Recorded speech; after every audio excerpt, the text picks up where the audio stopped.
अस्सलाम वालेकुम dear students, this is Awais Ashraf और आज शुरू करने जा रहे हैं हम चैप्टर नंबर 6 फर्स्ट ईयर जिसका टाइटल है फ्लूइड डायनामिक्स। फ्लूइड डायनामिक्स क्या है, इसको हम बेटा प्रॉपर्ली स्टार्ट करने से पहले I would like to introduce shortly what is fluid. ठीक है, कोई भी चीज जो कि फ्लो कर सकती है, any substance which can flow is called fluid. For example, gases flow करती हैं, ठीक है जी। वाटर फ्लो करता है, जितने भी लिक्विड्स हैं वो फ्लो कर सकते हैं।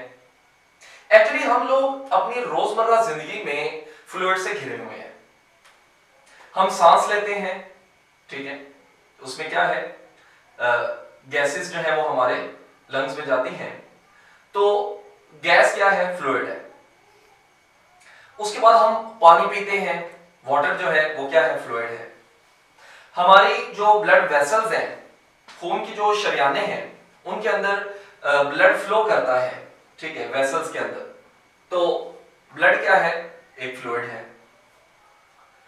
तो हम बेटा यहां पर सिंपली जो है वो डिफाइन कर सकते हैं फ्लूइड को कि फ्लूइड क्या है, any substance which can flow is called fluid.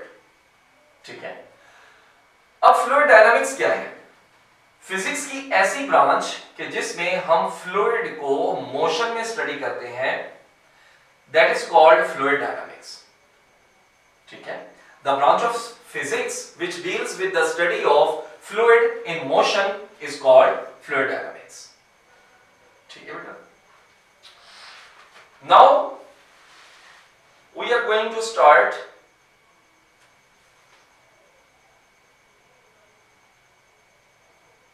viscous drag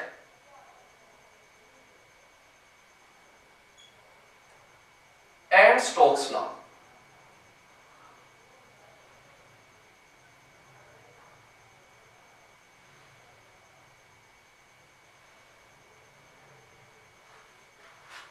ठीक है, और इसके अंदर हम बेटा जो सबसे पहले बात करने जा रहे हैं वो क्या है, विस्कोसिटी है।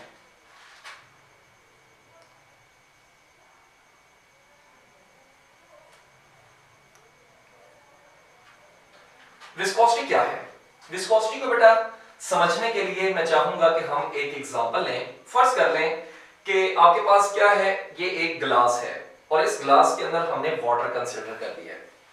जब मैं इस ग्लास को इसमें से पानी को जब मैं नीचे अलाउ करता हूं, गिराता हूं, तो क्या होता है कि पानी हकीकत में लेयर्स की फॉर्म में जो है वो मूव करता है।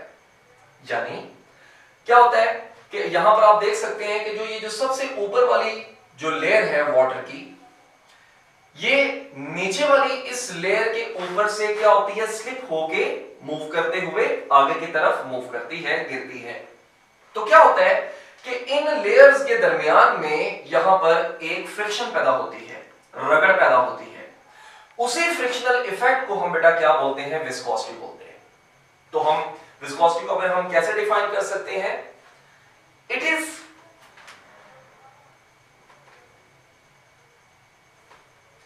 Is internal frictional effect. ये अंदरूनी फ्रिक्शनल इफेक्ट है किसके दरमियान में, it is internal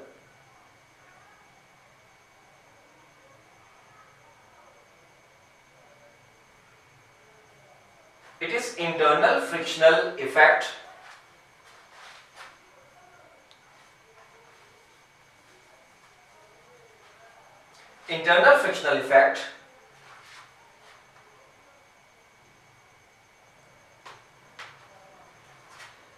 between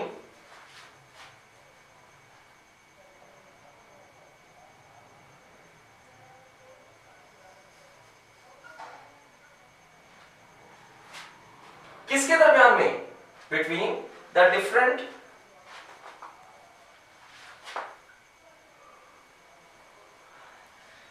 the different layers of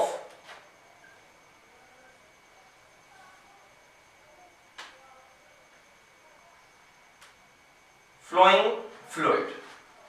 यानी जब कभी भी कोई भी फ्लूइड जब फ्लो कर रहा होता है तो उनकी लेयर्स के दरमियान में जो फ्रिक्शन पैदा होती है, जो फ्रिक्शनल इफेक्ट पैदा होता है, उस फ्रिक्शनल इफेक्ट को हम बेटा क्या बोलते हैं? विस्कोसिटी कहते हैं। इसको हम शो किस चीज से करते हैं? इसको हम शो करते हैं कि is denoted by a Greek letter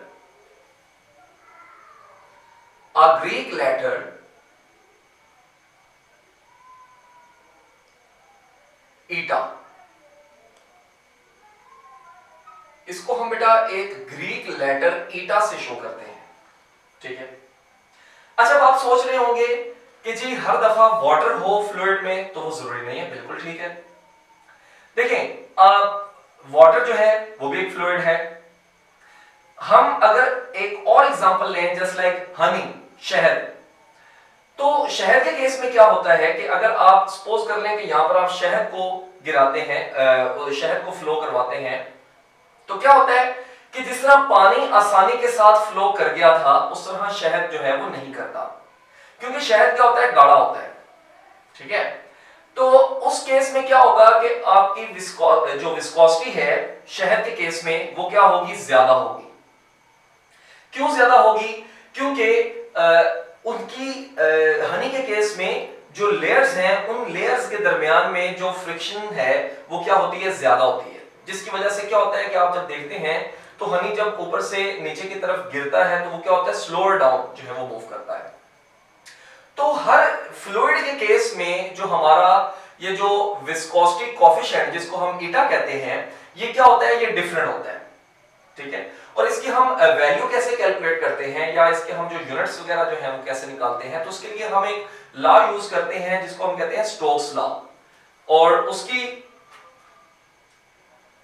वो क्या होता है उसकी हम डिटेल आगे पढ़ेंगे।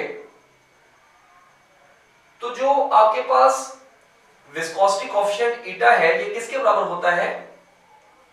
Force divided by 6 pi r into v, ठीक है।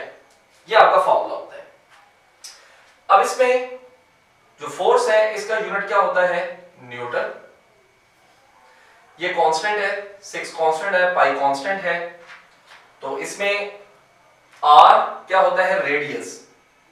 रेडियस का यूनिट क्या होता है? मीटर। यहां पर ये v से क्या मुराद है? Terminal velocity. इसकी भी डिटेल आगे आ रही है तो हम इंशाल्लाह उसको भी डिस्कस करेंगे, ठीक है। तो वेलोसिटी का यूनिट क्या होता है? मीटर पर सेकंड। सेकंड ऊपर चला जाएगा तो आपके पास क्या आ जाएगा? Newton into second over metre square. तो आपके पास बेटा ईटा के यूनिट्स आ जाएंगे न्यूटन सेकंड पर मीटर स्क्वायर, ठीक है। ये भी इसके यूनिट्स हैं।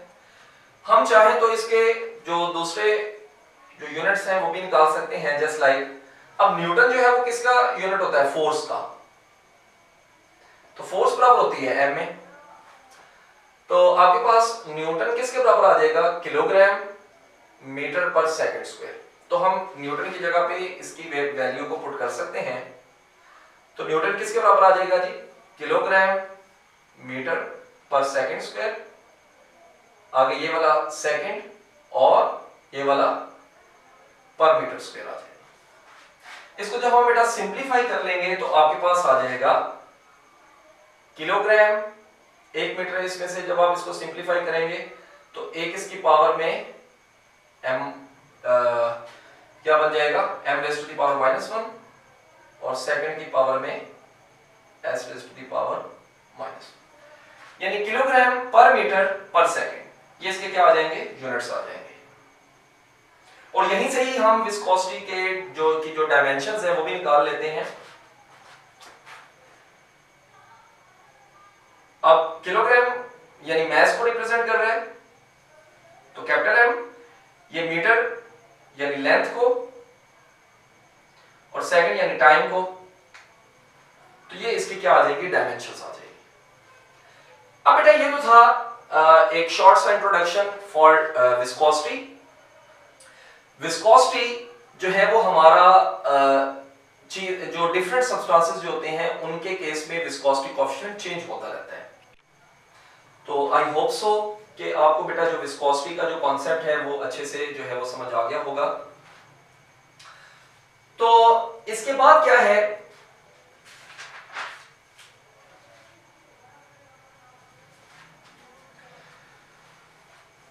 इसके बाद बेटा क्या है, हम बात करते हैं ड्रैग फोर्स के ऊपर।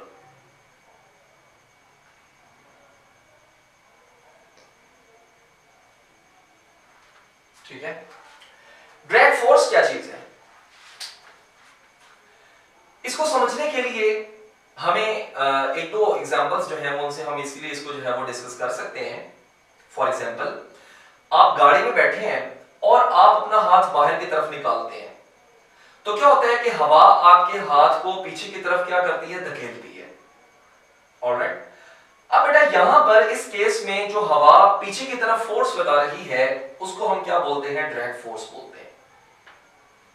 ठीक है, एक और हम जो है वो एक और अंदाज में भी हम इसको जो है वो समझ सकते हैं अच्छे से। उसके लिए हमें कंसीडर करना पड़ेगा कि जी हमारे पास एक स्फेरिकल ऑब्जेक्ट है। ठीक है, ये एक आप यूं समझ लीजिए कि बलून है और इसको मैं अलाउ कर रहा हूं कि ये मूव करे from upward direction to downward direction in the presence of air. ठीक है, फर्ज कर लीजिए कि जी यहां पर क्या है, एयर मॉलिक्यूल्स हैं और ये उन एयर मॉलिक्यूल्स के अंदर से होता हुआ बलून जो है वो ऊपर से नीचे की तरफ आ रहा है। अब बेटा होगा क्या कि ग्रेविटी इसको नीचे की तरफ खींचेगी तो ये नीचे की तरफ आएगा। ठीक है, लेकिन ये जो एयर मॉलिक्यूल्स हैं ये इसके ऊपर इसकी नीचे की डायरेक्शन के ऑपोजिट एक फोर्स लगाएंगे। ठीक है, यहां पर आप देख सकते हैं कि एयर मॉलिक्यूल्स जो होते हैं जस्ट सेम उसी तरह सेम उसी कॉन्सेप्ट के मुताबिक कि जब गाड़ी के अंदर आप बैठे हैं और आप अपना हाथ बाहर निकालते हैं तो आपकी गाड़ी की मोशन के ऑपोजिट डायरेक्शन के अंदर हवा क्या लगाती है, फोर्स लगाती है। सेम उसी तरह ही ये जो बलून है जो कि ऊपर से नीचे की तरफ खींचा चला आ रहा है, तो बेटा क्या होगा कि हवा के ऊपर ये बलून क्या कर रहा है, नीचे की तरफ फोर्स लगा रहा है। तो बदले में क्या होगा कि हवा भी इसके ऑपोजिट डायरेक्शन में क्या लगाएगी, एक फोर्स लगाएगी। तो जो यहां पर हवा फोर्स लगाएगी बेटा उसी को ही हम क्या बोलते हैं, ड्रैग फोर्स का नाम देते हैं। तो हम इन एग्जांपल से इजीली जो है वो ड्रैग फोर्स को समझ सकते हैं। अब बेटा जो ड्रैग फोर्स है इसको हम कैसे जो है वो समझ सकते हैं, उसके लिए जो कि स्टोक्स लॉ जो है हमारे पास मौजूद है कि मान लीजिए कि ये एक स्फेरिकल ऑब्जेक्ट है, बलून है, ये इसका सेंटर है और इस सेंटर से लेके यहां तक का फासला क्या होता है, रेडियस, जिसको हम r से रिप्रेजेंट करते हैं। और हम इस ऑब्जेक्ट के लिए ड्रैग फोर्स कैसे कैलकुलेट कर सकते हैं, Fd यानी drag force is equal to 6 pi eta R V terminal.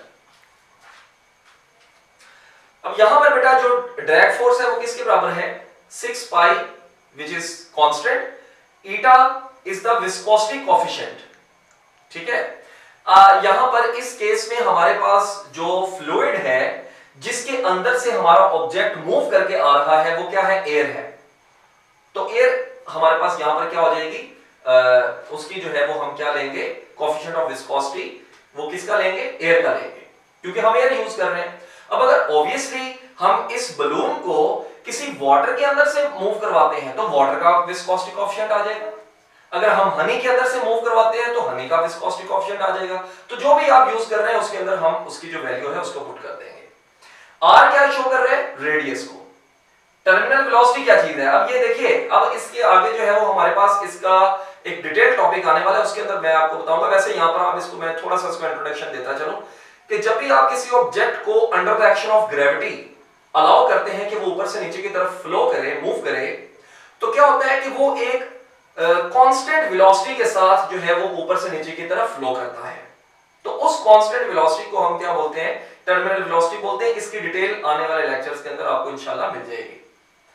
तो बेटा ये जो आपके सामने जो इक्वेशन लिखी हुई है, यही क्या है, स्टोक्स थ्योरम है। स्टोक्स लॉ है, ठीक है। तो हम इसको जो है वो कैसे डिफाइन कर सकते हैं? The drag force which acts on a